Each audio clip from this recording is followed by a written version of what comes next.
সেই কোম্পানির লালপালন কোম্পানির দায়িত্বে ছিলেন তখনকার মেজর সুবেদার মেজর যেন প্রয়াত সম্ভবত উনি নাই গুলাম হোসেন খেজা বাড়ি ছিলেন যশোর।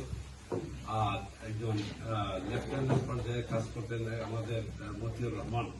এদের সঙ্গে ওই যুদ্ধের পরে আর দ্বিতীয়বার কোন সুযোগ হয়নি দেখা করার।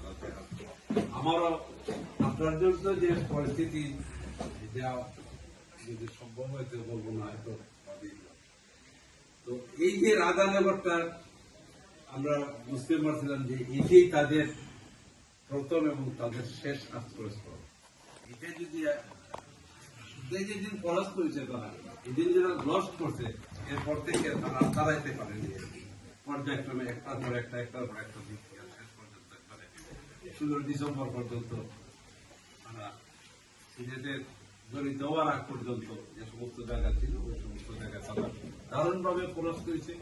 অনেক পাঞ্জাবি যদি বেশিরভাগ পাঞ্জাবি সিলেটের যত জায়গায় যুদ্ধ হয়েছে সেক্টরের দায়িত্ব যারা ছিল এদের হাতে বেশিরভাগ পাঞ্জাবি মারা গেছে।